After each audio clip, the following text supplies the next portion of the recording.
Hello students, again welcome to our channel Magdeep academy. Students, आज हम लोग स्टार्ट करने जा रहे हैं क्लास 10th का एक very important chapter trigonometry. Trigonometry boards exam के लिए तो इम्पोर्टेंट है ही, साथ ही ये different competitive exams like different Olympiads NTSC के लिए भी काफ़ी इंपॉर्टेंट है। तो यहाँ हम लोग स्टार्ट करेंगे ट्रिग्नोमेट्री को बिल्कुल बेसिक लेवल से और इसे हम लोग हाईएस्ट लेवल तक लेकर जाएंगे। तो चलिए स्टार्ट करते हैं ट्रिग्नोमेट्री को। सबसे पहले समझते हैं ट्रिग्नोमेट्री वर्ड का मतलब। ट्रिग्नोमेट्री वर्ड को अगर देखें तो ट्रिग्नोमेट्री वर्ड बेसिकली दो ग्रीक वर्ड से बना हुआ है, एक ट्रिग्नोन एंड सेकेंड मेट्रॉन। ट्रिग्नोन का मतलब है हमारा यहाँ ट्रायंगल और मेट्रॉन का मतलब है मेजरमेंट। यानी कि वर्ड से ही क्लियर है, ट्रिग्नोमेट्री वर्ड से ही, कि यहाँ हमें ट्रायंगल को मेजर करना सीखना है। ट्रायंगल को मेजर करना यहाँ हमें ट्रिग्नोमेट्री में सीखना है। अब जैसे मेजरमेंट ऑफ ट्रायंगल आता है बात, इसका मतलब है कि triangle has 3 sides and 3 angles. तो क्लियर है यहाँ कि हमें कहीं ना कहीं एंगल से रिलेटेड प्रॉब्लम, साइड से रिलेटेड प्रॉब्लम हम लोग ट्रिग्नोमेट्री में यहाँ डिस्कस करेंगे।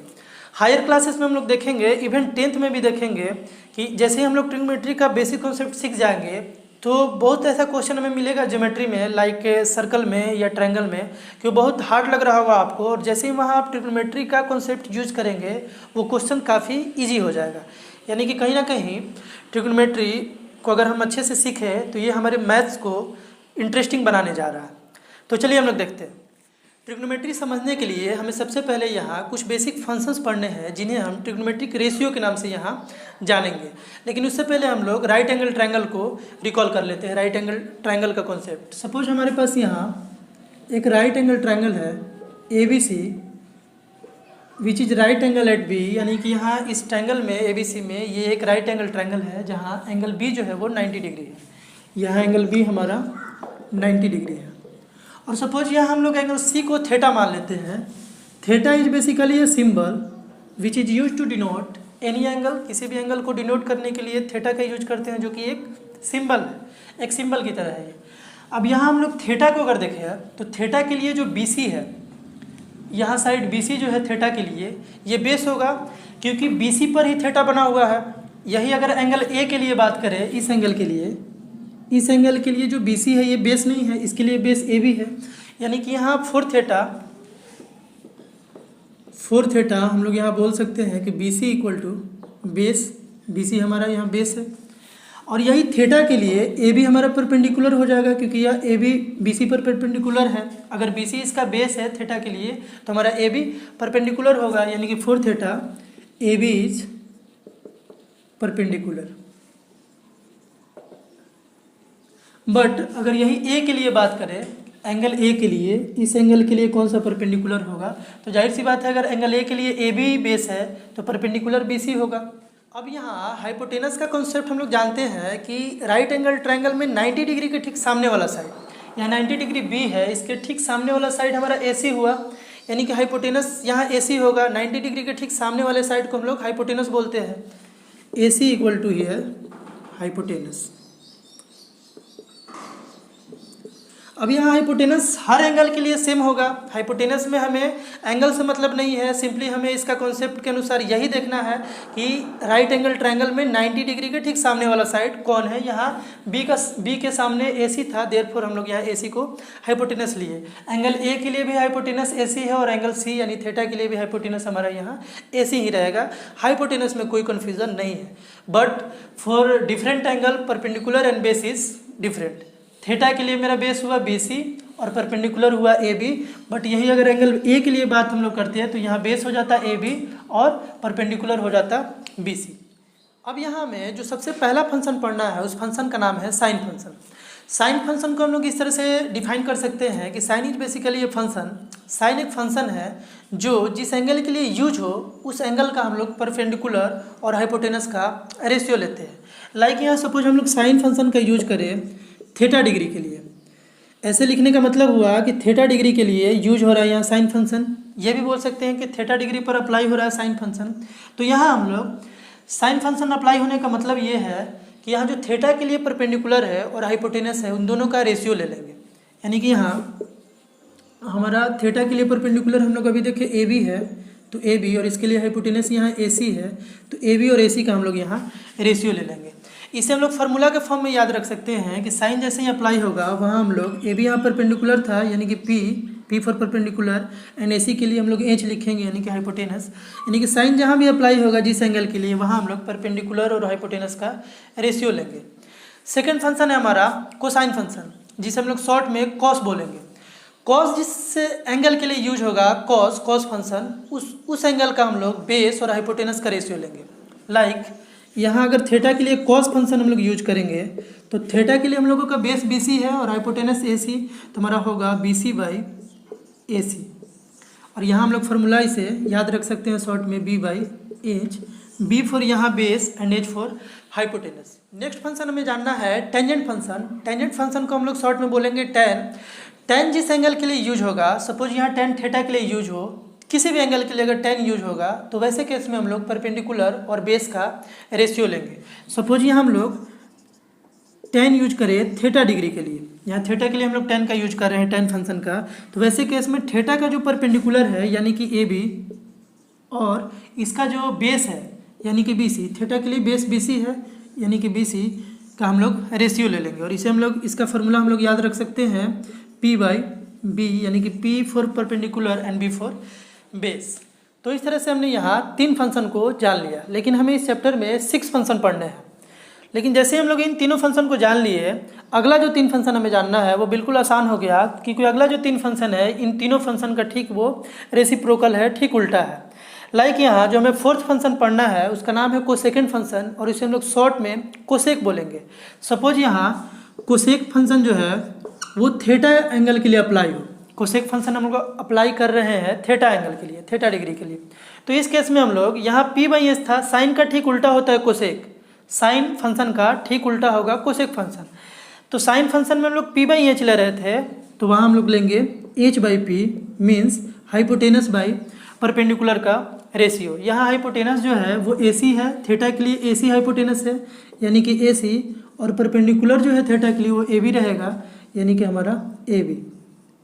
तो इस तरह से हम लोग देख रहे हैं यहाँ कि साइन थीटा का वैल्यू आ रहा था AB बाई AC और वहाँ आ रहा है AC बाई AB, यानी कि ठीक साइन का अपोजिट होगा हमारा कोसेक। केवल हमें साइन याद रहे तो हमें कोसेक भी याद रहेगा।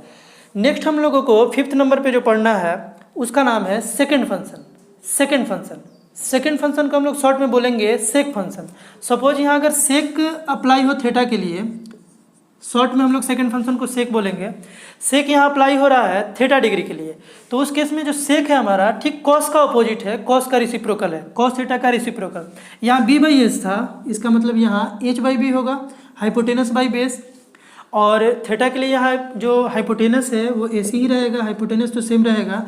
और यहाँ जो बेस है थीटा के लिए हमारा BC है यानी कि BC। हम लोग देख सकते हैं कॉस थीटा था BC by AC, but sec theta जो है वो AC बाई BC है यानी कि ठीक कॉस का अपोजिट होगा, रेसिप्रोकल होगा सेक थीटा। और फाइनली जो हमें फंक्शन पढ़ना है 6th फंक्शन, उसका नाम है कोटेंजेंट फंक्शन। कोटेंजेंट फंक्शन को हम लोग शॉर्ट में कॉट के नाम से जानेंगे। और यहाँ सपोज कॉट अप्लाई हो थीटा डिग्री पर, तो इस केस में हम लोग tan का ठीक रेसिप्रोकल, tan यहाँ P बाई B था तो हम लोग वहाँ B बाई P लेंगे यानी कि बेस और परपेंडिकुलर का रेशियो लेंगे। यहाँ थीटा के लिए बेस हम लोग देख रहे हैं BC है तो BC होगा, और इसके लिए जो परपेंडिकुलर है वो है थीटा के लिए AB यानी कि BC बाई AB का हम लोग यहाँ रेशियो लेंगे तो हमारा निकल जाएगा यहाँ से कॉट थीटा। तो इस तरह से हमने यहाँ 6 ट्रिग्नोमेट्रिक फंक्शन के बारे में जाना, यानी कि 6 ट्रिग्नोमेट्रिक रेशियो के बारे में यहाँ हम लोग सीखे। हमें बेसिकली 3 ही याद रखना है, साइन कोस टैन, और ये ध्यान रखना है कि किसका उल्टा कौन होगा, साइन का उल्टा कोसेक, कॉस का उल्टा सेक और टैन का उल्टा कॉट, ये हमें ध्यान रखना होगा। अगर 3 याद रहे तो बाकी 3 अपने आप याद रहेगा। तो इस तरह से हम लोग यहाँ बोल सकते हैं कि साइन जो है वो कोसेक का रेसिप्रोकल है, उल्टा है, या इसको अदर वर्ड में ऐसे भी बोल सकते हैं कि कोसेक का उल्टा साइन है। तो अगर ऐसा बोल सकते हैं तो यहाँ से हम लोग इन फंक्शंस में एक रिलेशन भी इस्टेब्लिश कर सकते हैं जो फर्दर हमें चैप्टर को सोल्व करने में हेल्प करेगा, ईजी रहेगा। लाइक यहाँ हम लोग लिख सकते हैं sine theta equal to 1 by cosec theta, क्योंकि साइन का उल्टा कोसेक है तो आसानी से हम लोग लिख सकते हैं कि sine theta equal to 1 by cosec theta. इसी तरह से हम लोग लिख सकते हैं cosec theta equal to 1 by sine theta आसानी से। In the same way cos theta जो है वो सेक थीटा का रेसिप्रोकल है, उल्टा है, तो हम लोग लिख सकते हैं यहाँ cos theta equal to 1 by sec theta, या sec theta equal to 1 by cos theta. इस तरह से हम लोग रिलेशन इस्टेब्लिश करके इसे ध्यान रख सकते हैं, याद रख सकते हैं इसे। या लास्ट है हमारा tan थीटा रेसिप्रोकल है cot थीटा का, तो हम लोग लिख सकते हैं tan theta equal to 1/cot theta, या इसे अदर वर्ड में ऐसे भी लिख सकते हैं कि cot theta equal to 1/tan theta. यानी यहाँ से हम लोग 6 रिलेशन भी इस्टेब्लिश कर सकते हैं, और इसे अगर मेमोराइज रखें हम लोग तो हमें चैप्टर्स इजी लगेंगे, चैप्टर्स को बनाने में हमें आसानी होगा। नेक्स्ट हम लोग 2 इंपॉर्टेंट फार्मूला को यहाँ डिस्कस कर लेते हैं। पहला फार्मूला है tan theta equal to sin theta by cos theta. पहला फार्मूला है हमारा sin theta by cos theta. इस चैप्टर में अगर हमें ज़रूरत पड़ा tan थीटा को sin और cos में चेंज करने का, अगर कभी ज़रूरत पड़ा तो हम लोग आसानी से यहाँ लिख सकते हैं tan theta equal to sin by cos theta. इस फार्मूला को हम लोग प्रूव भी कर सकते हैं आसानी से। यहाँ sin थीटा का वैल्यू है हमारा p/h, तो sin थीटा के प्लेस पर हम लोग लिख सकते हैं p/h। इन द सेम में cos थीटा जो है वो b/h है, तो हम लोग लिख सकते हैं b/h। यहाँ h और h कैंसिल हुआ तो बचा हमारा p/b, और हम लोग देख रहे हैं कि p/b जो है वैल्यू p/b ये tan थीटा का वैल्यू है, यानी कि हम लोग आसानी से tan थीटा इक्वल टू लिख सकते हैं sin बाई cos। सेकेंड जो फार्मूला है cot थीटा। अब हम लोग जानते हैं, अभी पढ़े कि tan थीटा का ठीक रेसिप्रोकल हमारा cot थीटा होता है, तो यहाँ अगर tan theta equal to sin theta by cos theta है तो जाहिर सी बात है cot थीटा जो है वो रेसिप्रोकल होगा cos theta by sin theta होगा। और यहाँ भी अगर वैल्यू पुट करें तो हम लोग आसानी से यहाँ फार्मूला को प्रूफ कर सकते हैं। अगर हम लोग cos थीटा के प्लेस पर b/h यहाँ पुट करें और sin थीटा के प्लेस पर p/h पुट करें तो ये चीज़ हमारा कैंसिल होगा और आएगा b/p, और b/p का मतलब है हमारा यहाँ cot theta. b/p means base by perpendicular, और उसका मतलब है cot थीटा।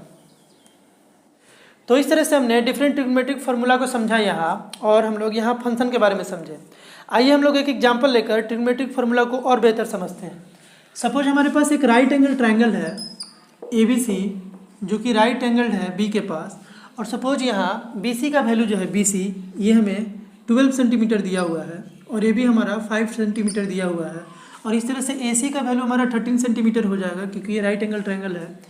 और यहाँ हमें सपोज 2 वैल्यू पूछे हुए हैं, एक sin C का वैल्यू क्या होगा और एक हमसे पूछे हुए हैं sin A का वैल्यू क्या होगा।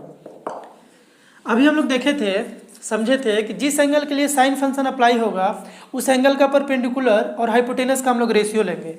यहाँ साइन फंक्शन एंगल C के लिए अप्लाई हो रहा है, तो C का जो परपेंडिकुलर है, C के लिए बेस हमारा BC बट परपेंडिकुलर AB, यानी साइन C का यहाँ वैल्यू होगा AB बाई AC, क्योंकि यहाँ C के लिए AB परपेंडिकुलर है और AC हमारा हाइपोटेनस है।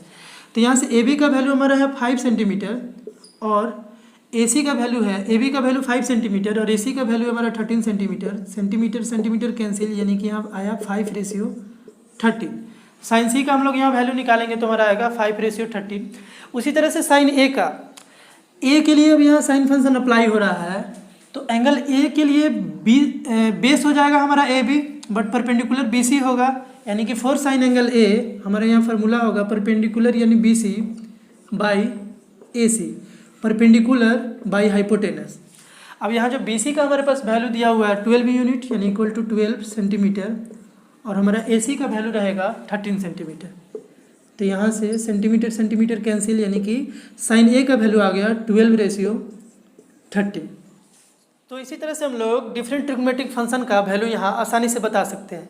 लाइक यहाँ अगर हमसे cos C का वैल्यू पूछा होता तो हम लोग एंगल C के लिए cos फंक्शन का यूज करते हैं और cos का फॉर्मूला यूज करके आसानी से यहाँ cos C का वैल्यू बताते हैं। यानी कि अलग अलग ट्रिग्नोमेट्रिक फंक्शन का वैल्यू हम लोग उस पर्टिकुलर ट्रिग्नोमेट्रिक फंक्शन का फॉर्मूला यूज करके यहाँ आसानी से हम लोग बता सकते हैं। ओके देन, आई होप ये ट्रिग्नोमेट्रिक बेसिक कॉन्सेप्ट आपको क्लियर हुआ होगा। नेक्स्ट वीडियो में हम लोग बात करेंगे, डिस्कस करेंगे ट्रिग्नोमेट्रिक रेशियो से रिलेटेड कुछ इंपॉर्टेंट क्वेश्चंस को जो हमारे एग्जाम्स में पूछे जाते हैं। तो मिलते हैं हम लोग नेक्स्ट वीडियो में।